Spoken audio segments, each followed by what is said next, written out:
View from the Gutters, Episode 11.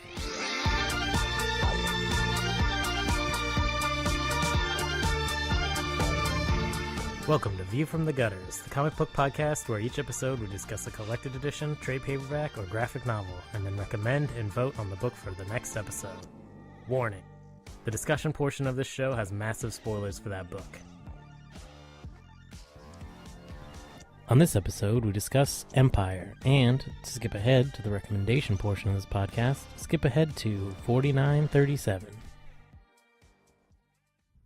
All right, welcome everybody to episode 11 of Oprah Winfrey's Comic Book of the Fortnight Club. Hitherto will be known as View from the Gutters. Yep. We're going to try out a new name, just because I guess we're worried about iTunes. I still want my cease and desist, so I'm going to keep saying it, even though no one wants me to. So we'll do that. But yeah, I think we're going to go with the name View from the Gutters. So it might be all right. It's got a certain je ne sais quoi. I like it. I think it's a good name. I think it'll be really confusing for the listener because by the time they see episode 1, they will hear 10 episodes of us calling it something else. Oprah Winfrey's I'm gonna put like new intros on all the old episodes, so that won't be that confusing, but slightly still, because there'll be like 2 intros, and one will be an intro for a show that's named, and one will be an intro for Oprah Winfrey's show. I might get confused. Hey, that's fine. It gives them a reason to keep listening. Welcome, fair listener. You've made it through the gauntlet. You have. Come out through the other side. Yeah. I kind of want it to be think you know. Yeah, I think it should be. You don't want too many fans. I think it should be. They get in the way of my creativity. The David Lynch of comic book podcast. It's a little prestigious. What's going on? What did I just listen to? I don't even know. Don't know. What was the same person talking at the beginning? That wasn't the. I don't even know. It started the same way. It started What's happening? All right. What are we doing today? Introducing ourselves. I'm in your Chard. I'm Joe Preti. Cade Reynolds. I'm Tobiah Panshin. Brant-Eddy. Yeah, 5. And this week, well, we actually have the exact same hosts that we had last week, which I don't know if that's happened in a while, if ever. If we do it a third time in a row, the universe will explode. But not in a bad way. I'm just going to not call Joe next Explode week. with awesomeness. That's what I was going to say. We mean explode more in an orgasmic sense. So, yeah. That's what okay, well then I should definitely let you know next week that we're recording and not just do it without you. Don't do it, because, the universe is lonely. I do episodes by myself in between the episodes that you guys are here for. He's like, fuck those guys, they don't know what the fuck they're talking about. My books are brilliant, why do they never pick them? That's what I say to myself. That's what I do when you guys aren't here. You just earned us the explicit tag on iTunes. Oh, thanks so much for the. Because we didn't have it before. I think that ship sailed a long time ago. Yeah, I think the minute I started on this, like episode 3, episode 4. Pretty sure I start every episode with "What's cracking, little bitches." Yeah, I think. I haven't ever started an episode. This isn't your granny's comic book podcast, and it's not for little Timmy. Or if it is, that's awesome. Well, yeah, I mean, if grandma's down, totally. I mean, if I'm your grandma. I could deal with that. I could deal with that. I think it also depends on how old your grandma is. Cause, I mean, my mother's as old as a lot of people's grandmas, and I've read her comic books, and that is some dirty shit. Yeah. That's a good point. She likes the boys a lot. That point scares me. I don't want to think about it too hard. All right. Yeah, let's escape. Oh, it's nothing compared to my father's comic book collection. My God. There's something wrong with both of those people, I swear. I feel like I could take that in any one of a number of directions. Let's not. Today, no. We're talking about just leave that right there, dying by the side of the room. Yes, Empire by Mark Waid and Barry Kitson. We picked Brant's pick. Yeah. Empire. Yes. Let's just go around the table, give a few thoughts. I'll start. Well, I mean, bro, we already know Brant liked it. Right? Brant, how did you feel about it? Yeah. Well, no, you ruined the anticipation. Are you guys? Oh, yeah. Yeah, go ahead, Brant. Yeah, I mean, I recommended it because I really like it. Rereading it here just the last couple of days, I have this dream that I wish sometimes creators would go back and remix their stuff or redo it. Because I can't remember, but I don't think I don't know what Barry Kitson's career looks like. I don't like his art well enough, but part of me is kind of like, what would it be like if there was a slightly better artists on this. Or if the art was stronger. I mean, it kind of in my mind looks like a product of its time in the '90s, where like it's like that transition between the old style of coloring and line drawing and the newer style is kind of starting. That's what hit me first off, is like it's that '90s style coloring. It's definitely a product of that era of DC Comics. So part of me kind of wonders, what would this look like now if they just redid it? Of course, I mean, Wade was already well established as a strong writer then, but I think he's like a fine wine. Yeah. And so, I think there's probably some beats in there that are a little weaker compared to what he might produce now. Yeah, there's also some moments of confusion, I think, that he could have probably cleaned up a little bit. But I think overall, in my mind, the story holds up pretty well. I think it's pretty fascinating to be like, I wonder how all these kinds of personalities in a superhero universe would interact. And, there's plenty of betrayal, backstabbing, all that kind of good stuff, which I'm always a fan of. And it actually, I always kind of forget how the book ends. I'm always like, oh, it's going to end this way. Yeah. And I'm like, oh, wait, that's not true. I ran into that too. I had totally misremembered the ending of it, which was a nice, pleasant surprise. Exactly. Yeah, I always like that when I haven't read a book in a long time and I completely forgotten it. Yeah. So it's kind of feels new. Like, you can kind of hit those story beats again and be like, oh yeah, and get that into that again. So I guess my final vote is not the best thing Mark Waid's ever produced. Still worthy of paying attention to if you're a fan or if you kind of got a thing like I do for old-fashioned superheroes and supervillains. I'm not into that artsy independent comic book crap you guys read. Well, I really enjoyed it. I think the art, although dated, was still real strong through most of the book. It's clean, I guess I could say that. The coloring is a bit in that 90s period, but at no point am I like, wow, this is so muddy. This is a Vertigo book from that same period. Well, when was this actually originally produced? Because I tried to look at it. 2004, I believe. Yeah, and it says 2003, 2004. Yeah, it was the Eisner Award winner for best. It really feels to me like something out of 95, 96. Oh yeah, I was going to say late 90s, early. Let's see here. All rights reserved, originally published in single magazines, form as Shock Rockets 1, Empire 1-2, Empire 006. First copyright's actually 2000. I think. Yeah, and I think I could have sworn I remember. Does he say it in the intro of this volume? I don't know that this actually got released right away. Okay, I think he might have written it, and then it kind of got tied up and stuff. Because there was a problem with I know that one of their colorists, something had happened at one point. Because they started with one guy and it ended with another. And Well, I guess I'm probably going to be the minority at this table because, okay, first of all, I haven't read it before, so this was all new to me. And I really didn't like it. Really? Yeah, I mean, it kind of felt to me like something that Mark Millar would write, only better, because Mark Waid is a much better writer. But it's very much that, what if villains were in charge of the world aesthetic? And the answer is, it would be terrible. And we already kind of knew that. I don't think we really needed a 6 or 7 issue series to make that point. That's a point that I feel like has been kind of raked over a number of times already in various ways.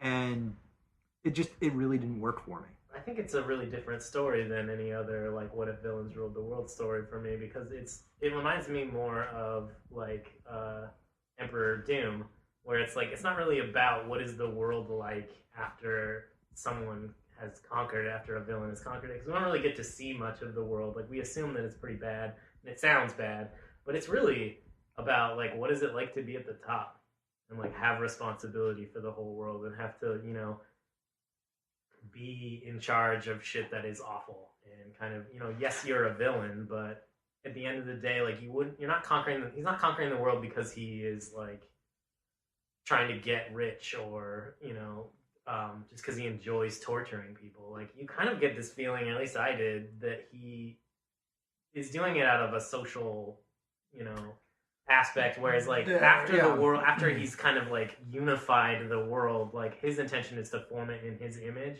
whether that's good or bad. He's doing it because he thinks he can run it better than anyone else is running it. Yeah. And it's just his ego is fucking enormous, and it just creates a horrible person with power. See, I didn't necessarily feel like he was trying to conquer the world because he feels like he could run it better than anybody else.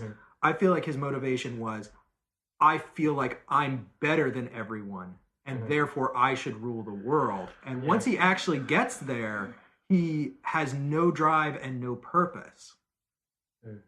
Like he finds himself just kind of at loose ends because he doesn't know what to do next. And so he and his administration is just kind of consumed by this bloody infighting. Well, yeah, I mean, the first thing They're not really capable of creating anything or producing anything. Right. All they can do is just squabble with each other because they are ultimately at heart villainous people. Yeah. And massive spoilers, as always, because we're going to spoil everything. But the first thing that you see him do is kill, like, his best friend from the longest friend he has. Mm-hmm. And the last thing you see him do is kill his own daughter. So he's not exactly having a good time. And if he thought that he was like, I'm going to do this because it will make me happy, like, he should have stopped a long time ago. Right. He clearly is not going to be happy. I feel like there are allusions made that he did have some kind of... I feel like his aspirations are supervillain aspirations. He will conquer the world because his vision of order is the right vision of order. Yeah, I don't know. I think it's actually more personal that his Cerberus, however you say that guy's name, his best friend, says specifically, thanks to what happened to him as a boy, Golgoth aspired to nothing less than a unified world, completely and totally under his command. Yeah, but, and you know, it's like, when I read that, and again, I was thinking more like the lines of, almost like the way Lex Luthor could be portrayed at his best, where it's like, you know, he's a boy, superheroes or whatever are totally screwing over the world, and he's like, I'm having none of this. I'm going to rise to power. It's going to be everything that I want it to be because, you know, I have the will. I'm willing to make the decisions that are not be willing to make. And the thing about it is that, yes, the group of people he's employing are infighting amongst themselves, which he counterbalances very effectively by killing them when he needs to, or making sure that they kill each other. I mean, ultimately, yes, he kills his own daughter, but the very next thing he says is, okay, on to the next part, because he still hasn't taken over the entire world as far as the book is concerned. Well, also, I think in killing his own daughter, he realized it's because she's competition. Right. Like, it's funny because I didn't get that the first time, and I definitely got that this time. Yeah. It's very... in the Maltese Falcon, there's this scene at the end. Spoilers, right? It's been out for like fucking 90 years. If you haven't read it yet, you're bad. There's this scene where Sam Spade is getting ready to send the female love interest off to prison, and there's this all debate about why he does it, right? And this reminds me of that. I think you can make an argument that he is truly remorseful, but that he's doing it because he knows she will grow to challenge him. Yeah. And that she'll probably kick his ass. And also that she's just kind of a fucked up person. Well, and that's the other. I think the other side is that she's broken. She's irretrievably broken. Oh yeah. He realizes that she will only destroy things. Yeah. But so... I think that I want to go actually back a second to Cerberus or whatever his name is, saying like, oh, because of these things that happened in his childhood, he feels like he needs a unified world. And I don't trust that. I mean, this is coming from somebody who is one of Golgoth's closest henchmen. He's been with him for decades. Why do I necessarily believe what he's telling me about Golgoth's motivations? That might be his perception, but we don't know that that's true. That's yes. However, the entire opening sequence with him is painfully detailed in making sure that he seems like not the rest, he's not like the rest of them. They make fun of him. They're like, "Oh, you don't trust him." He's like, "That has nothing to do with it. I want to make sure he's alive." Like you could.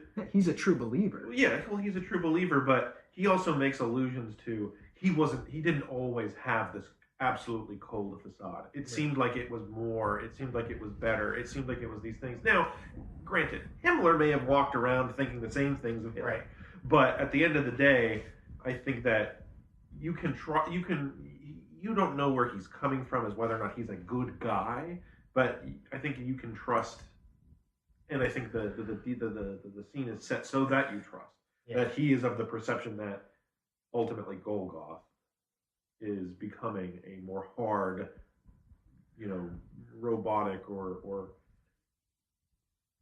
I don't know what another good word would be, but not cruel necessarily. He's almost brutally efficient in his lack of emotion. Right. There's a couple of good scenes illustrated. So it's not, I don't know. The problem I have with Mark Millar is that it's like, not only are supervillains taking over the world, but they're ass-fucking your children because they're that bad. This guy is kind of like, okay, great, Greenland, you have things that I need. I have killed your prime minister. Do you give it to me? Yes, I do. Excellent. Let's move on. Right. Well, he's The people below efficient. him are kind of doing some crazy shit, but he also puts into play like getting rid of them if they're too far out of line. Also, I want to jump back to something we were talking about too. It's like that scene where he says like, "Oh, that thing that happened to him as a boy." Is this a very meta comic book thing, you know? Like there are several villains in comic books that could apply to. Right. Luthor, which was mentioned, but in a lot of origins, they give Luthor some horrible thing that's happened to him in his childhood that makes him into this kind of megalomaniac. But also, Magneto is the one that reminded me of. Like, absolutely, it's like. Look, horrible shit happened to me when I was a kid, and I'm going to stop that from happening. It makes sense that there would be aspects of Doom and Magneto and Luthor in there because he's a supervillain. He's the supervillain. He's the one that succeeded. Yeah, I mean, I think this is in some ways Mark Waid. I mean, Mark Waid's always been pretty good at this, in my opinion, about kind of blowing up the concepts that are present in the industry at the time and being like, all right, here's how characters who are based on this. He kind of makes his characters archetypal of other people in the genre. In the way that Watchmen did really successfully as well.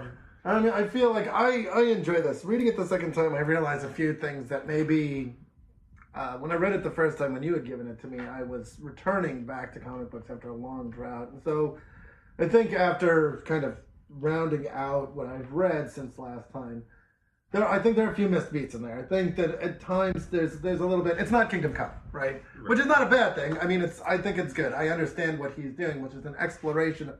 To me, I read Empire and I see this is what's wrong with supervillains is that they never go. They're always monologuing, right? Like Golgoth doesn't monologue. He's just like, you gave me a hard time. That's your family. They're dead. Dead. That's it. I don't care. It means nothing to me, right? I'm gonna go and have my coffee now, and it's gonna be fine. And, Doom would have been like, I'm powerful, I'm Doom, right? This is Mark Waid's statement on, like, this is what a real supervillain is. This is how you should be. It's too, that he makes similar mistakes to real villains, he does. too. Like, he's not, like, the most ultimate supervillain ever. Like, he does leave the hero alive. Like, yeah, it's implied that hero is never going to escape. But... you left him alive. Like, that is a classic supervillain mistake. Like, you are torturing him, and, it may take 100 years, but who knows how long that superhero is going to live. So that's even alluded to. That's right. Like, he may eventually... Yeah, and he's in his head, all he's doing is planning how I'm going to beat him when I get out. You gave this guy fuel that you should not have given him. So he's making classic supervillain mistakes. He doesn't put a camera in his daughter's room because he trusts her. Mistake. Like, he does make...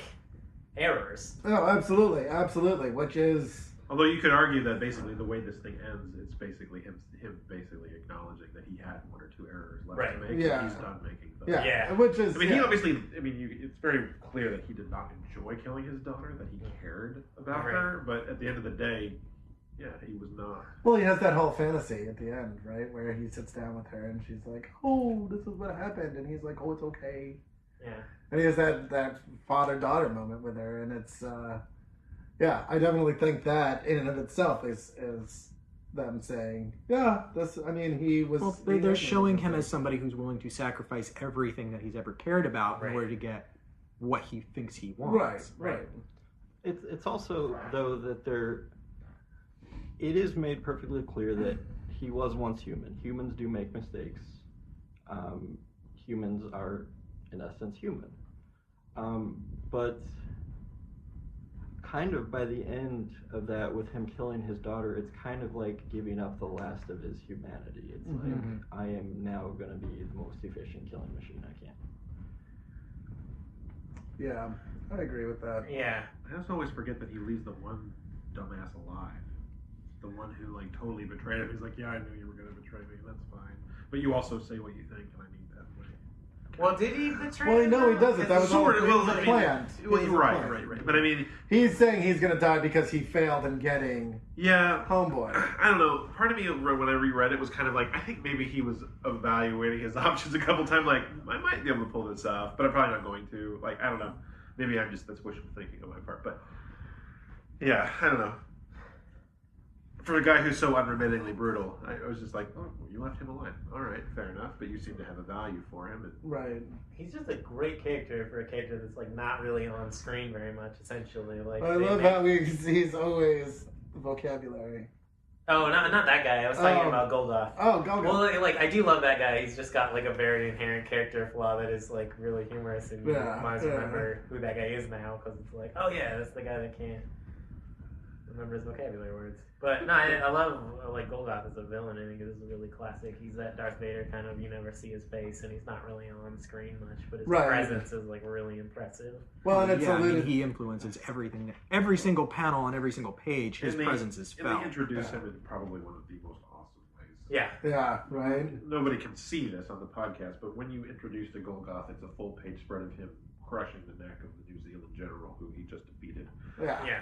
And that actually is a really cool page. Because everybody else in the comic book fears. Exactly. Oh, yeah, no, totally. Well, and there's this scene where he's talking, it's a flashback to talking to his wife where she goes, it's been 2 or 3 days since I've seen you without your mask off. Yeah. And it's like, you don't ever see him with his mask off. So there's never that you connection definitely get the to feeling anything. that after his wife dies, like that's something that never happened. Yeah. In that flashback, he takes one of his gloves off and you can like see his hand. Yeah. And that's the only time that happens. You definitely feel like the death of his wife is something that removed most of his humanity, as Cade said, and that the death of his daughter then is wiping away the last vestiges of that. Right. Right. Yeah, he's an alien thing. He's a frightening alien thing. He's a great villain. He's everything about a great villain that you like, and it's interesting that it's in a story where there's like no one ever comes to oppose him. Well, I think he's a great villain because there's nothing about him I like. He's a bastard. He's an utter bastard, and I hate him. I love him. I think he's awesome. I dislike him as a villain because there is nothing that I can empathize with. I think the best villains are those people who have humanity, who have genuine human emotions that you feel like they're really doing something for very heartfelt reasons. I think Lex Luthor is at his best when you look at him and he's like, I have become the greatest thing that a human can be. And then this alien comes in and he's just plain better than everyone. And he's just completely wrecking humanity's drive to make itself better. Right. I think that's Lex Luthor at his best written. Yeah. And a character like Golgoth has nothing like that to recommend him as a person. Yeah. I don't want to like him as a person. Like, he's a villain. Like, what I like about him is the fact that, like, what would you do if you were given Superman's powers? Like, could you be as good as Superman? My answer will always be no. Like, I would never be Superman. If I was given all that power and stood unopposed the way that Superman does, like, really? You're gonna be a good guy? Like, really? Like, I relate so much to Golgoth just because it's like, that's what you would do with absolute power. It corrupts you absolutely. Like, Superman is a special case. That's why he's such an interesting character, is because he isn't corruptible. It's not that I want to like a villain as a person. Mm-hmm. It's that I want to understand them. And there's nothing to understand in Golgoth. By the end of the story, it's just like, I'm going to conquer the world because I'm fucking evil, and I'm just going to murder everybody because, God damn it, I'm better than you, and you need to do what I say. And I think maybe there's nothing deeper or more complex there. That's not true. It's funny, you're saying that right when I'm reading the entire passage where, in essence, Superman is chiding him about the fact that had his wife never died, he would literally have never been able to pull off what he was. Mm-hmm. That basically the murder of his wife sent him into such a murderous death rage that he then basically burned the world. Yeah. That's not empty. Now, you may not empathize with it, and you may not even like it, but that's not the same as being like, there's nothing about this character, there's no depth. Yeah. I feel like there's lots of... I think that Kate was saying was about the loss of his humanity is the thing to watch, is the story to track. Yeah. I mean, you're not going to walk away and be like, oh, thank Golga. Let's go get a beer. But it certainly doesn't feel the same. It certainly doesn't feel the same to me as if this comic book was Golgoth shows up, annihilates Manhattan, and walks away. I am badass king. It's like, well, that would be an empty story to me. I feel like there are emotional beats in this. Yes, there are, but it's really the story of the emptying of a person. By the end, he's just a suit of armor. Yeah. That's all he is. With a drive, that like a superhuman drive. Well, not just a drive. I mean, he's at that point, He's got it. He's got the technology. He's got the ability to do what he wants to do. I also feel like it's just me reading into it too, but like I drew parallels to Emperor Doom earlier, and like that's if no one's read that, it's a great story to find. But it's basically a Marvel what if of what if Doom won, and what would the world be like? And there's a kind of humorous element to like maybe the world would be a better place if Doom won, because he kind of cleans a lot of shit up, like not in the way that is like, yeah, everybody loves Doom. It's like, yeah, Doom, he's great, but like, just fix a lot of the problems. Like, there are no more supervillains anymore because he, like, murders them all, shuts everything down. And, speaking of Mark Miller, Red Sun. Superman does a very similar thing. He doesn't kill people left and right, but he does basically put them under like country arrest. I don't know how to put that. And he even tries to minimize, or Golgoth even tries to minimize casualties. I mean, he has an entire conversation with Superman where he's like, Greenland's going to be a problem. I'm going to probably just have to kill them all unless you know a better way to get in. And Superman's like, I'm not going to help you. He's like, well, then I guess I'll just have to kill everybody. What is his frigging name? Endymion? It's Endymion. Endymion? I feel like I should have looked up what that is actually a reference to, and I didn't, because I couldn't bring myself to care that much. All I know is that Endymion is the name of the main character, Dan Simmons' Endymion and Rise of Endymion, which were follow-ups to Hyperion and Fall of Hyperion, which are four of the greatest sci-fi novels I've ever read. But we're not talking about those. We're talking about this. Well, I always love it when they come up with like a Superman character, because like you're obviously supposed to relate them to Superman. Yeah, you can't outright call them Ultraman. Well, and I think that this is a very Luthor Superman moment. This is when he's talking to Endymion and the thing, and they have this conversation. He's like, "Hey, I know if your wife hadn't died, you wouldn't have done this. You would have lost your drive. She would have brought you back, right? And maybe you would have just conquered like Liechtenstein or something. Right. You'd be in Latveria. Right, exactly." And, he goes, blah, blah, blah, blah, blah, blah, blah. And then Golgoth gets up and turns his back and goes, he'd say anything to get free. And just walks away. And you're like, oh, he's like, let me go. Let me help you. I can talk to them. I'll fix everything. And then you're like, God, he's going to get out. Like, that's the moment that I was like, yeah, he will escape one day. Like, Golgoth will have to, like, pay for that mistake. And it's like, if Luthor beat Superman for like 10 years, like he didn't beat him forever, but he beat him for like a long enough time that it affected the DC, or like it's a DC story that will never get told, as if like just for a few years in DC Comics, Luthor won. Not the presidency, but like beat all of the superheroes. Well, I think they ended it on a good point, because you get that whole like you can make the ending whatever you want it to be. Because in my mind, that by doing that in that one moment where he's like, you'd say anything to you, it's literally like this is where Luthor and those types fail. Right. They always let something get in their way. They, something gets into their skin, they make a stupid mistake, and he's like, yeah, that's nice. By the way, I'm going to continue to feed your flesh to my minions, which is interesting because, of course, there's lots of literature about Superman as a Jesus parable. Right. So then the idea of literally feeding, well, they call it the Eucharist. Yeah, like, just like kind of take that and kind of put it into full throttle. Yeah. Like, I talk about this with Tobiah a lot. Like, I'm not somebody who necessarily, like, I'm of the mind that sometimes the first is not always the best. Like, I like Watchmen for what it is. I really appreciate it, but I think there are some critiques that have come later that are more beautiful to look at, in some ways more effective.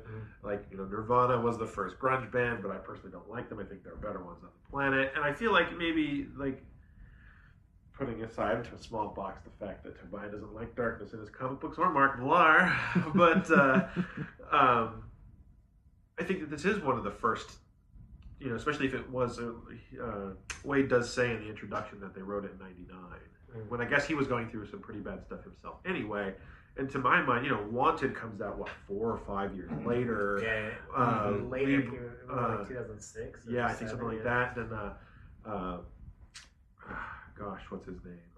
Well, there's the Brian Azzarello's Luthor Man of Steel comes out in 2000. So I mean, there's a pretty healthy chunk of time before Emperor Doom was 2000. No, Emperor Doom's old. Is it old? Yeah, because it's West Coast Avengers. Oh, okay. So maybe Mark Waid's cribbing a little bit. Classic 90s right there. It's old. For some reason I thought it was newer than that. But I mean, maybe Empire's not the first then, but I certainly think that it's an interesting take on it. Yeah. Yeah, I agree. And I love stuff like this. I hope that people never are like, oh, it's been done, we shouldn't do that again.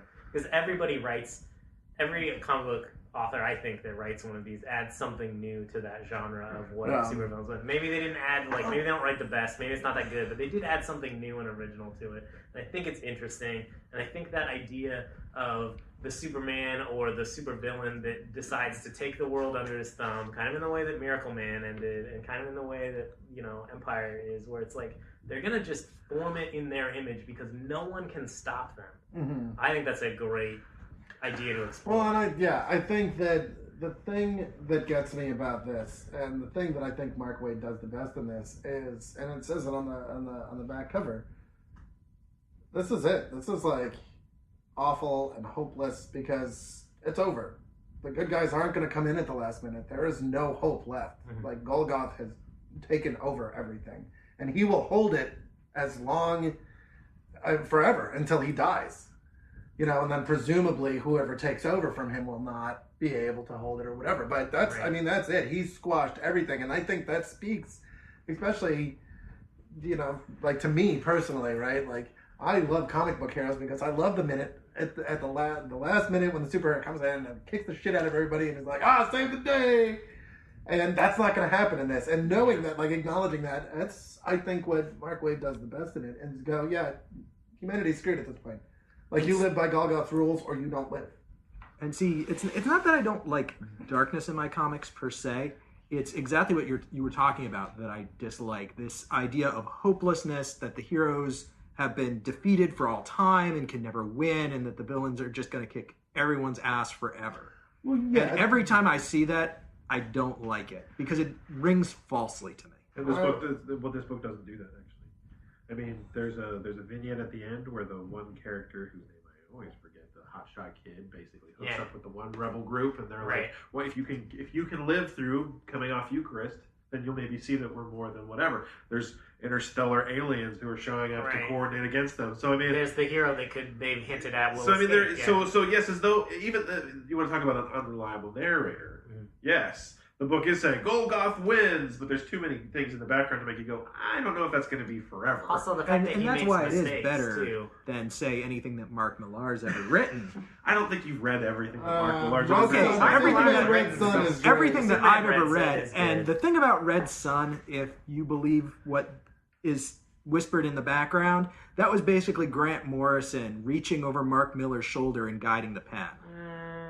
Grant Morrison has implied very heavily that a lot of that was cribbed from notes that he was, or basically like ghost rewrites that he was doing on that story. Sometimes that's not a bad thing. Like, sometimes you need a good producer to come in and take an artist and be like, here's a really good idea, maybe we should run with that. Amy Winehouse, Back in Black, is a great example. Yes, she's talented. Yes, she can sing. But without the producer that made that album, yes, she could sing. But without the producer that made that album, like, she definitely would not have been as famous. I feel the same way about Civil War. Yeah. Obviously a lot of there's some strong Millar beats in there, but obviously Michael Bendis and the others were there tinkering around because it was a shared universe. So cooperative ideas and cooperative writing is like one of the things that makes comic book great, in my opinion. It doesn't happen a lot in novels, but it happens in comics. And I'll be the first to concede that Wanted pisses me off to no extent. Every time I read it, I'm like, fuck you, Mark Millar. But then I'm like, oh yeah, but that's what you're trying to do, is actually get me mad at you. Well, I haven't read it. I should read it. I mean, it's really just go and read like the last 3 pages and rage to the heavens, and that will that's all that you need to get out of that story. I'm gonna read it, and I'm probably gonna love it. This is all very interesting because Fox has recently hired Mark Millar to help them with their movies, and Mark Millar is very interested in working with Marvel Studios because he realizes that Fox can't get their shit together and make a comic book hero movie to save their asses, and he is kind of hoping, from what I've read, he's hoping that if they can get their shit together and make a good movie, that Marvel will want to work with them, and then they can do some crossovers and stuff, which would be cool, but I don't believe it. And I think Mark Millar is largely, depend on the amount of editorial oversight that he's getting or people around him. He's hit or miss. I thought Wanted was fucking like, what's that word? It's like masturbatory, right? It's just, it's like, look at my greatness, look at this. And I think that's fine, because I think Sin City is largely the same thing. The difference is that I think Frank Miller had the balls to pull it off. He was crazy enough to pull it off. And I don't think there's some really cool, in my opinion, there's some cool ideas in Wanted. I agree. By the time you get to the end, you're kind of like, I think instead of exploring the ideas, he goes off on this kind of like. Yeah, he well, I mean, it was his book. He Which decided to is, share yeah. his vision. Totally, But totally. I think we had the same conversation about Grant Morrison last time. Where it was Yeah. like, he's like, when he goes off on his own, it's kind of, wow. Oh, we didn't have it on the No, we had it. You and I had it Yes, personally, yes. where you were saying he's best experienced when no one's riding no one's got a leash on him. Just let him go and do his own thing. And he's peeing all over the park wherever he wants. And I'm like, no, I want Grant Morrison on a fucking chain choke, tightly regulated within very narrow confines, and that's why I find him the most interesting. Like, I'm in love with Grant Morrison's reboot on JLA in the mid to late 90s. Yeah. Oh, Like, yeah, no, it's some great. of it was weird stuff and everything else. Well, that's the and of one with course- the white alien. Yeah, that and was all like, JLA. Of course, I liked it more when Mark Waid took over. Well, yeah, But and my only problem with that is the whole way he dealt with the whole Batman Wonder Woman thing, which just made me want to punch him. But yeah, no, it's a great run. I agree with you. See, And I then- also feel like his Animal Man was really awesome, and I love the beginning of that Animal Man run even more than the end. And the end is where everybody's like Grant Morrison, and your mind gets blown. But it's the beginning where he's Well- just writing like a regular ass superhero story that I really enjoy. For me, it's the natural. It's the progression of watching him go from Doom Patrol to the Invisibles to the Filth, and it's just like one level of removal from reality, 2 levels of removal from reality, and up here you're just like, he's already taken the mescaline, and you're kind of like, it's one of those things where you're like, you're gonna go with him, and you're just gonna fucking take everything he says on fucking like faith, or you're just gonna put it down after 3 pages. See, I actually like Grant Morrison. I like Mark Miller. I like Mark Waid. I actually did not like Empire. I'm with Toby here. I felt that the overarching plot was good. The character ideas were good. But there was a lot of dark stuff and a lot of adult themes that really didn't need to be in there to make it a good story. And I felt that, to me, just the kind of all over the place badness involved kind of destroyed the story for me. Go ahead, Brant. Oh, sorry. That brings up an interesting thing because I wonder about the timing. Because when did the Authority start? I want to say 2003, but that I could be want wrong. to earlier. say 2001, but yeah, I have no basis for that. Similar time. It frame. came out of the Authority came out of Stormwatch, Right, and that was Which like had been playing at the margins for the late 90s. right? But Yeah, that Warren started in, like, Ellis started- 98. Yeah, Warren Ellis started writing Stormwatch at like episode, like issue 30 something, and that's when he had the Weatherman go crazy and blah blah blah. I think I made a comment last time about sometimes understanding a story within the flow of the business. Yeah, And I can't help but wonder about some of that because I agree with you. Like some of the stuff you're kind of like, do I really need to see that? I don't really think I need to. And as I get older, I'm becoming an old man. I'm like, yeah, great, the sexy. Put the tits away. I want to see more action. And sometimes I'm like, yeah, great. There's lots of blood. Can I get to the character development, please? Yeah. yeah. A page of talking would be nice right now. Exactly. Can I have a wall of text, please? No, I have to do to get a wall of text. So that's, I think, something that always occurs to me when I read some of these pieces, especially because the art pulled me back to that time period too. And I was like, I wonder if part of it was like, we haven't been able to do this. Let's do this. There's definitely I would- an element of it there, but I think I very much agree with what Cade said, and I want to mate it with what you said, Brant, about keeping an author on the chain. Yeah. There's a lot of really good story elements in this. There's a lot of great character beats. Mark Waid is an amazing writer. Mhm. I would have much preferred him to take this story and tell it through the lens of a character like Doctor Doom or Lex Luthor, where he has to kind of restrain himself, and that he works with a lot more focus to get that just right versus just going, I'm going to go nuts! Blood, death. I think Yeah. there's a little bit there on the second read through, and I think I said this before. There is a little bit I felt of trying, and I want to say trying too hard. I want to say maybe overcompensating is maybe a better. I mean, for me, that doesn't dull it. Like, I enjoy this story, and I would read it again. I probably will read it again, but I do feel that. But I agree. This the first 2 issues of this were put out by Guerrilla Comics, which was his and Kurt Busiek's imprint, and it went under. And when the second issue came out in DC, kind of swooped in and picked it up, and they got to finish it through there. So, I mean, I definitely think that this could have very well been. This was, somebody writing for, mainstream comics wasn't really able to kind of get into some of this stuff. So, I mean, maybe there was a little bit overboard in there. So, yeah, I agree I agree that it didn't all need to be in there. I think that sometimes, on Cade's point, is like sometimes they show a lot of that like villainous action, quote unquote, just to help us remember that these really are villains. They're like they've got to be a little bit extreme. But even I was like the room where they like. What are they doing? He's looking. It's when Golgoth finds the watch for the first time. Like he just teleports out of the room, and they're just in a room of like people being tortured, and there's like naked bodies hanging in the background. And, like, everybody is totally cool with it in the room. Of course, like no one ever like is making a face at like. No one is ever like horrified at the shit that's happening, and it kind of takes you out of the story when there's like. Horrible shit going on, and no one ever stops to be like, "What the fuck just happened?" No, but isn't that informing of the characters? It really is informing of the characters. It doesn't take me out of the story because it's like, wow, these people are. So it does take me out of the story a little bit because, like, the scene where the two girls hook up to torture fuck the guy. Yeah. And like you see him all trussed up, and he's whimpering in pain. And he's it's like, too. I get the fact that these are not good people.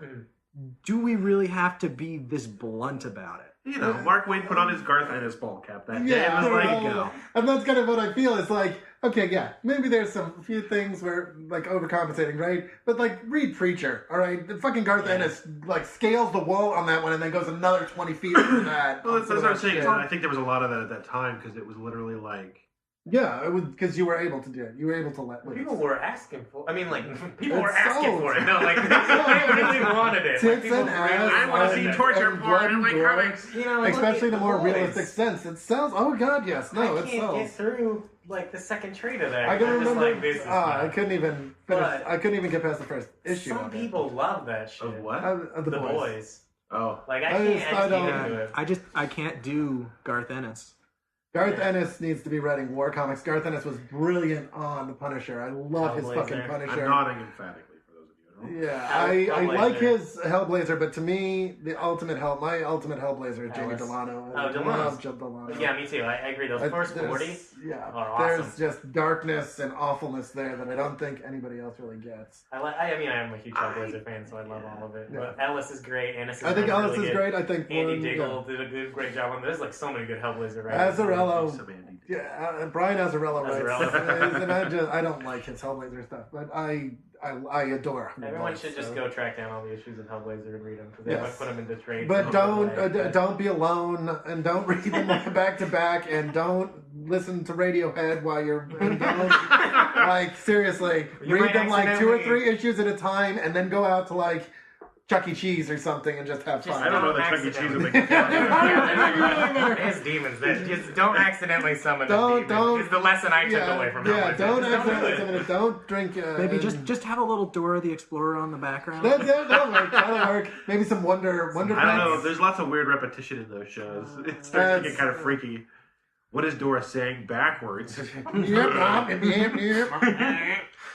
Yeah. Upside down. Oh my God, Dora, no. So I think we beat the shit out of this horse. I think it's time for recommendations. I did have one more thing to say. Go for it. You've talked too much so far. I need you to.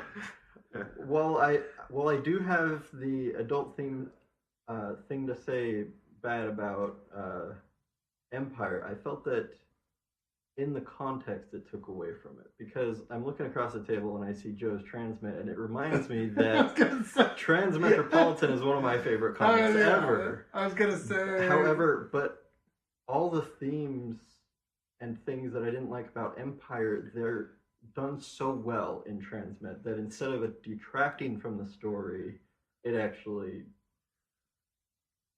it's a different way to look at things. Well, yeah, I mean, there's a sense of optimism to Transmetropolitan.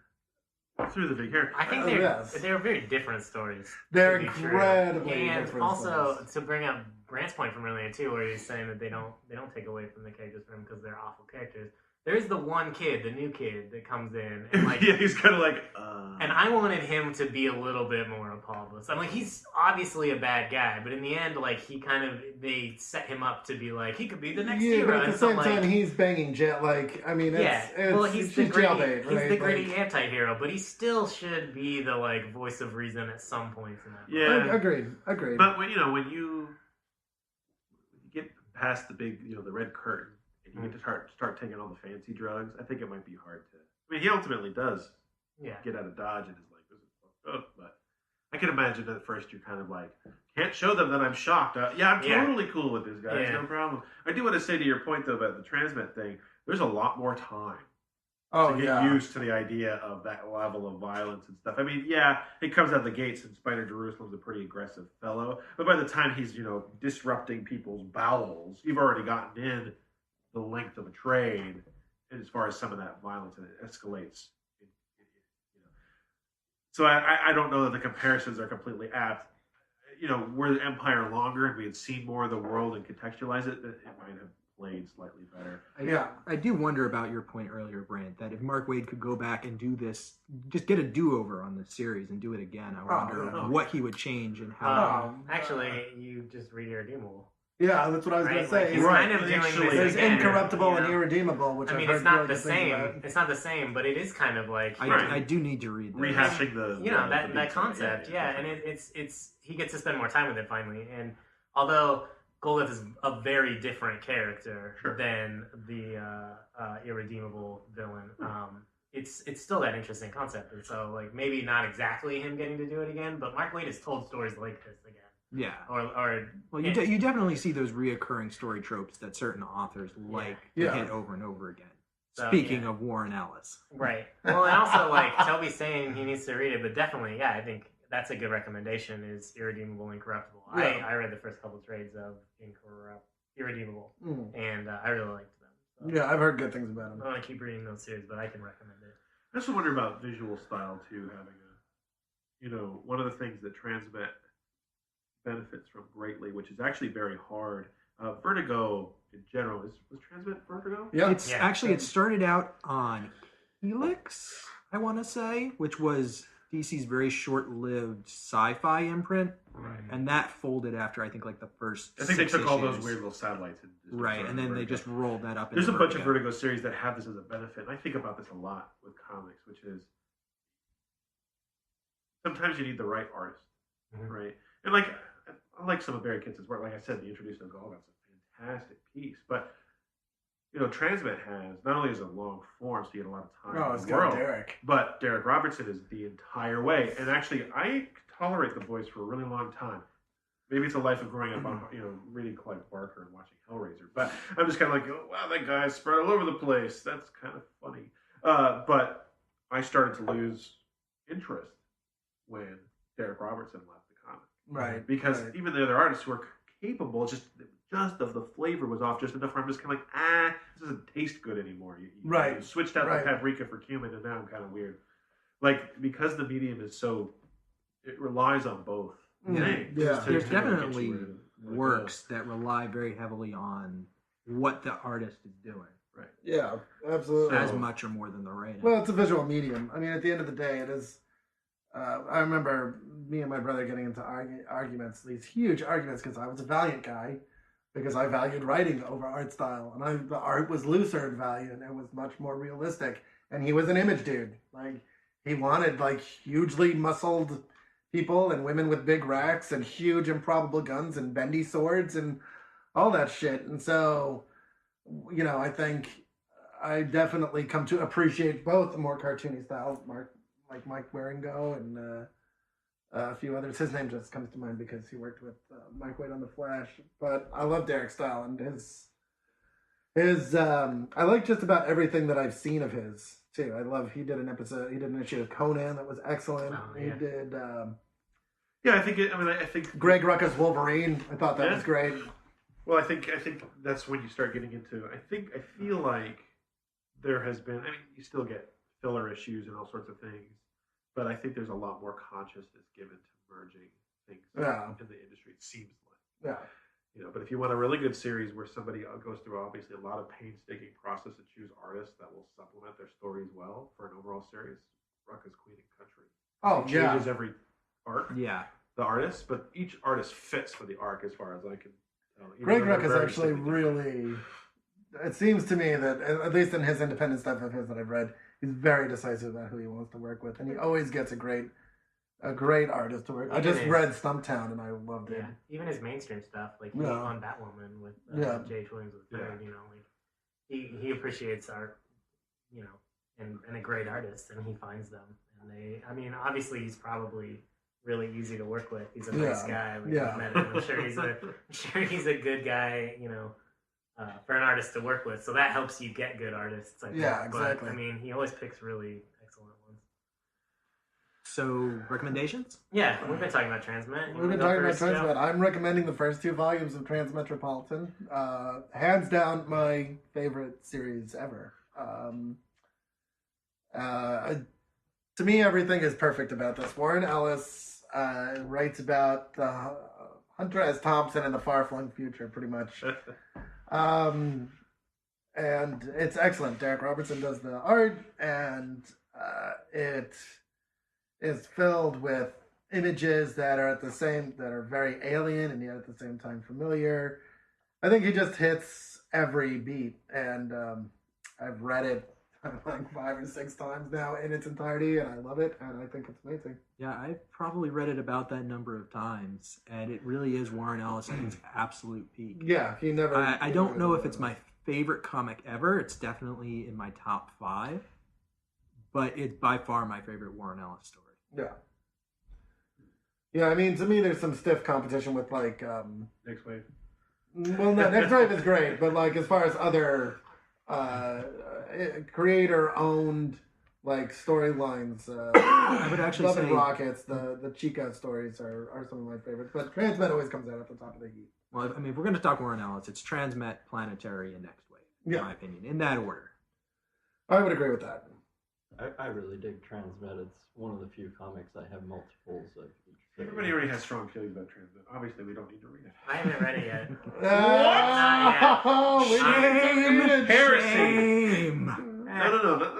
Shame. This is like a string him up on the tree. Yeah, no, you worked in a definitely... comic book shop. Yeah, I don't have to sell this. It sells itself. Like my job is to sell. My job was not to sell people Preacher and Transmet and Batman and Superman. I love that stuff, but it sells itself. My job is to read indie comics. Anytime somebody wanted to buy Preacher, to put this in their hands and say, "Go read this instead." Yeah.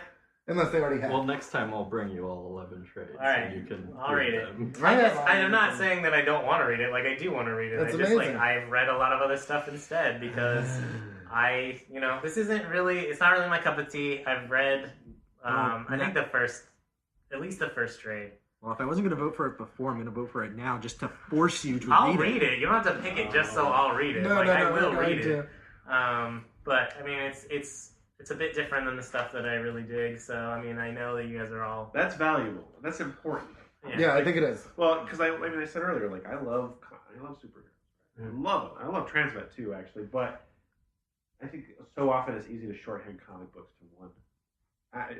Comics is a medium. Yeah. With many genres operating within it. Superheroes being one of the big ones. There's a lot of stuff on the fringes now, or hell, mainstream now. Right. Mm-hmm. And yeah, I mean, sometimes it's just not your cup of tea. Yeah. There's a book I see on the table that I know is a fantastic book, but I just can't stand the man who writes it, or I'm looking around. I hope it's not mine because I like this guy a lot. I'm guessing it's this. It's just not my cup of tea. You know what I mean? I think that we can all guess as to which one it is. It's like I understand that Transformers 3 was probably an awesome movie, but like I'm not gonna like it as much as I like it, and that's okay. Like that's valuable in the industry to be like. I know you didn't just compare like Batman Year One to Transformers 3. I didn't. I love Batman Year One. I'm just saying, like as the movie's genre thing is something I've always said. Comic books is not a genre. It's a medium. It's a like medium. film, Yeah. and you're not gonna like every film that comes out, and that's fine. I was talking And about if we Batman did, Year One. Yes. If we did all like the same comic books and have read the Then it same would be comic boring. books, this podcast would not work. Yeah, this would be a shit. I liked it. I liked it too. I enjoyed it. I also enjoyed it. Then we can rename it to like the Uniformity Book Club or something. Yeah. No, I like Frank Miller fine. It was just a good hyperbolic. No. Yeah. Well, and even if you don't like Frank Miller, I think. So why don't we just stop being around? Yeah, I think we just said tell it's us great about his book. segue for Cade. Go for it, Cade. For what? I said it's great segue for you. Oh, my recommendation this week is Batman Year One. I actually had a different one that I wanted to recommend, but I couldn't find it in time, so I'm going to bring it next time. I feel that the Batman Year One comic is a great Batman comic. It's a completely different look at the beginnings. The kind of dark stuff involved in becoming Batman. And I don't know, to me, and plus, David Mazzucchelli, who we talked about last time. Yeah. He's great. And I love the art in this book. This is the definitive Batman origin story to me. This is the definitive year one. I mean, I accept no others. Well, it is the year one story. All the other year one stories that they've done have been based on the success of that. Well, I mean, this is the definitive Batman origin for me. It's so good. It reminds me. The art is I think the art is a lot of the inspiration for Gotham Central. Yeah, in my mind. absolutely. I think you look at this and you go, someone saw this. Someone saw how gritty and crime drama-esque this is. It's very pulpy and it's newspaper feel. It is. Of this is kind of that Dick Tracy look at comics, the way that Batman originally was a detective story. Well, and it's not uber clean. Yeah. It's got this really nice soft look to it. It's great, and I think Michael Lark is it that does Gotham Central. Yeah, I believe you're right. Actually, I mean, there's a lot of artists on the book. But that he did the first. I know he did the first arc because it was. I know he's done some Batman stuff. I know he did the Elseworlds 9 Lives. I don't know, but it reminds me of that. It's that great detective story art style. Yeah. Really good. All right. My recommendation for this week is actually one that I expect not a lot of people have heard of. It's Street Angel by Jim Rugg and Brian Maruca. So Came out about 8 years ago from Slave Labor Graphics. 7 years ago. 2004, 2005. It was only 5 issues, black and white. It's about, I'm quoting from the back of the book here, in the world's worst ghetto on Earth, a young homeless orphan rules the streets with her fearsome kung fu and deadly skateboarding.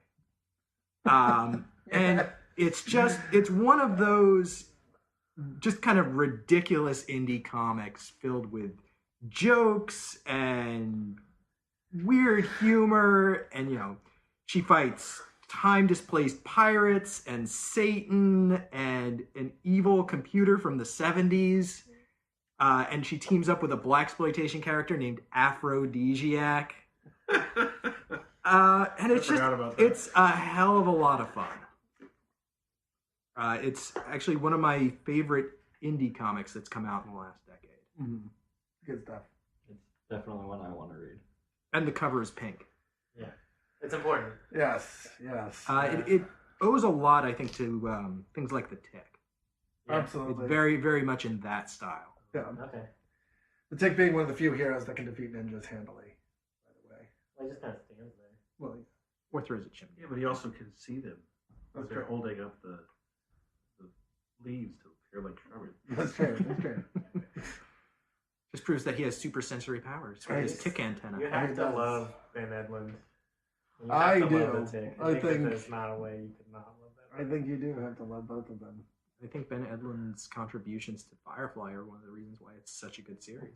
Did he write for this? He wrote a couple of the episodes. Oh, that's great. I know. I remember. He and Joss seeing Whedon that. have worked together quite a bit, in fact. What is he working on now? I think on Supernatural. Angel. Supernatural. People rave about He's that. an But, executive producer. I need to. If watch you've it. seen They Dr. changed the Horrible, music, and it's Bad hard for me to Horse get was into. actually an idea of Ben Edlund's DVDs. that he wanted to use an angel, and they never could figure out Oh, how to really? do it. Yeah, That's great. just this evil horse. Ah. Which, once you think about it, is totally a Ben Edlund idea. Yeah. I love Ben Edlund. I He's do as pretty well. great, I love and the he's- Tick cartoon. It's One of the the. I love the Tick cartoon. I love the Tick live action too. He's one of the only people to write a Venture Brothers episode besides Jackson Public and Doc Hammer, and it's a great episode. Which one did he do? He did the Scooby Doo one. Where, Oh, yeah, Where it's yeah. Manson and the... That's yeah, great. basically like the dog that talks. And Hey, says, Sally, let's go. yeah, it's like he wrote that episode where they brought back clones and. On the commentary, Doc and Jackson are kind of like, yeah, we kind of forgot that we did that. So, that might not have shown up again if it weren't for Ben. And I'm glad that he brought it back because it's such a good part of that show. And we're finally going to get Venture Brothers, I think, next week. They're doing the Halloween special, Yeah. And then, which you'll have already seen because this episode's not going to go out for a while. A month at least. Sure, you'll be totally confused because you'll be listening to this around Christmas, and you'll be like, "What? Halloween next week. That's Halloween. What are they talking about? It's actually Christmas. You're gonna be confused because like one of the episodes you got like a couple weeks ago was Comic-Con from like 2 years ago. Yeah, right. Well, not to mention the fact that one of us, and I'm not going to say who, is going to be overdubbed by just a duck, just a duck quacking. So you'll be totally clueless as to their contribution to the conversation. I don't want to be overdubbed. It's random. It's all random. I just throw darts at a wall when I'm editing. I think cut that's Jill what out this do. week. I think you should cut me out every week. I secretly do. I think from now on, you are pretty much required. If anything needs to get bleeped out, you would just have to put a sound of a duck in there. That's I'm true. not gonna do that. There's Way no too bleeping. lazy There's for no that. bleeping. Whenever we say a comic book creator's name, I'm going to cover it up with the duck. And from context, you'll have to figure out who we're talking about. It'll be a fun drinking game. You know, I love wax. Run on wax. Oh, such good stuff. It'll be great. It'll be really exciting. I'm already excited. I'm already I'm excited. not going to do it. Brant, what did you bring this week? I brought J. Michael Straczynski's Rising Stars, Volume 1. And I do it with a heavy heart because this series started off awesome. And then he got really popular and his stuff with Image kind of fell apart because of it. And the series did not end with as much pizzazz as it starts. But basically, a small Midwestern town experiences astronomical events. Suddenly, like, all of the kids that are under 8 all manifest superpowers. And the story is told in retrospect from one of the last of them who's left, who basically displayed like no real ability, has some kind of weird power. So part of the story is about this character, his name's Poet. It's also about the initial issues of Volume 1 are about how they got the powers and like what the government did when they found there was an entire town full of super powered children. And then basically the main story arc then proceeds to investigate what they're like as adults and one of them is murdered. The one who's invulnerable, as a matter of fact, is murdered. And so it's just kind of interesting. It was originally published in 2001. It is kind of dark, but I don't feel like it's too excessive. I think Straczynski has a lot of strength in making a good character drama. There's just some really... I like the book because of the beats it's got in it. Some of the decisions that the characters make to do with their superpowers, how the government responds, you know, like how some of the characters end up being hurt, who ends up actually being the most powerful characters based off their powers. You know, it's like there are a couple of like pseudo-analogous Superman types, and you're like, okay, obviously they're the most powerful, but there's a few others that show up that have like really innocuous powers, but they use them in crazy cool ways, which I'm always a fan of. Oh, there's also a weird Highlander current. When one of them dies, the rest of them become more powerful, so that also makes it very fascinating as the story goes on. So, yeah, I don't know. It's one of those things where I like the entire series overall. I think the first volume is incredibly strong, and I don't know. It came out at the time in my comic book consuming career. It was like the first independent superhero book. There was no Invincible yet. There wasn't a lot of those other books that are around now. Seeing somebody take an entirely new look at a superhero universe was kind of a fresh thing for me. And I think Straczynski, although some might argue that he wanders afar sometimes, depending on his titles, he puts in a fantastic effort. And the book has a forward by Neil Gaiman, so it obviously was doing okay for itself. I've actually borrowed those trades from you before. Rising Stars is incredibly good, but I think it's very much one of those things like we were talking about earlier where it sets up a concept and then other people come along later and improve upon that, and there are a lot better ones that come later. I think Rising Stars is one of those things that if you really are really interested in comics, particularly superhero comics, you need to read it simply on the basis of how influential it's been to everything that's come out since then. I agree. You know, I don't think that Invincible would exist today if Rising Stars hadn't been there. I think. Well, is this pre-Spider-Man? Yeah. This was the first thing Straczynski wrote for comics. Cool. As far as I know. Yeah, and it does have its flaws, but it breaks a lot of fresh ground for the time. Who does the art on this? Is it the same guy for the whole? No, unfortunately, that's one of the other problems it has is that over time the art style changes. So the first 2 books are Keucha, Keucha, who I can't even claim that I know. But then it gets to the point where it's the kind of Christian Xanier with layouts by Ken Lashley. They go through like 7 different inkers and a whole bunch of colorists. This was back before I think Image had its crap together. Was this Top Cow first? Or Top Cow, rather. You know, I mean, they had Witchblade and a couple other things, but this was really their first big foray into starting to bring in another imprint. Because they made a sub-imprint of themselves called Joe's Comics, so it was just for J. Michael Straczynski stuff. And this book I know for a fact, this book just got beat up by production issues. Yeah, there were a couple of really big gaps where like there wouldn't be an issue for 6 months or a year, or I think at one point there was like a 2-year gap. Yeah. Well, at the time you lent them to me, that hadn't ended yet, had it? Right. I mean, this was back when we first met. This was one of the. I think you actually lent me this after I finished Empire, and I was like, "Give me more." Yeah. But So he did eventually finish it. Yeah, he did. So he's going through the list. What have I given to Joe? What have I lent to Joe? I have a standard rotation that I offered. Yeah. Well, I mean, I think a lot of us have that same thing where, like, a friend will come to us and be like, what should I read? Yeah. There's some go-to books we always have, and this show is kind of like us doing that for Rotating a wider audience, yeah, you know? Like, these are the books I think everyone should have read, you know? It's kind of like what I'd like to bring. Well, there's a huge amount of, not just comic book knowledge in this room, but opinion on said comic books. There's probably a lot more opinion than knowledge. True. I don't know. Although I'm trying to expand my goal is to be the DC modern age historian. I'll never make it. Have you read any of the New 52? I That's not modern age. I guess that's right. I like the Platinum Age. I think I love the stuff. I would love to the industrial age. I would love to kind of like go through and not like chronicle, but in my head like just take apart the DC from Crisis on Infinite Earths to Infinite Crisis to the 52 reboot. You know, just kind of like look at that as like an era of comics and like really dig Well, I'm into waiting that. for my prescription of Xanax to get refilled before I try tackling like Final Crisis or Flashpoint or anything, because I'll need it. I'll need it. I don't know. I think going back and rereading that a couple years detached is gonna give that. Is gonna. I don't know if it'll make it any better of a book, but it'll kind of give us a different perspective on it. In the same way that Civil War, when I first read it, is a lot different than when I read it now. Mm-hmm. So. Yeah, I don't know. So what are you recommending, Andy? I am going to recommend F.E.A.R. Agent, because on the podcast last week I said I have to recommend a Rick Remender book, because I haven't done it yet. This is F.E.A.R. Agent Volume 1, Reignition by Rick Remender, with fantastic art by Tony Moore. This series is one of my absolute favorite comic series of all time. One of the best writers in the game right now, and 2 of the best artists in the game right now, with Tony Moore and Jerome Opeña trading off every 6 issues. I think it's phenomenal. I love science fiction.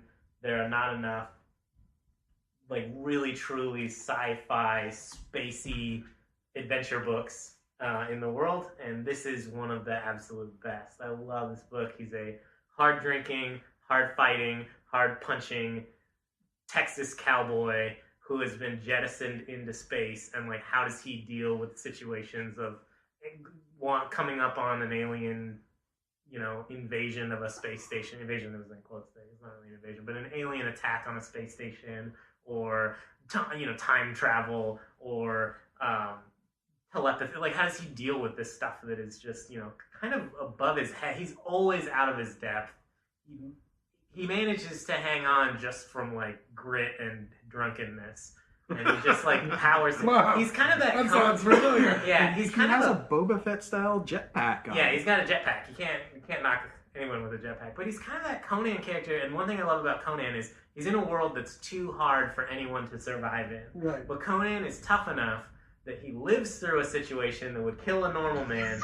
Therefore, Joe, what did I say? I did silence it. What did I say 3 times? Turn off I bet your phone, when you Joe. told me to silence it, that I unsilenced it. Anyway. Because I swear to God it was silent.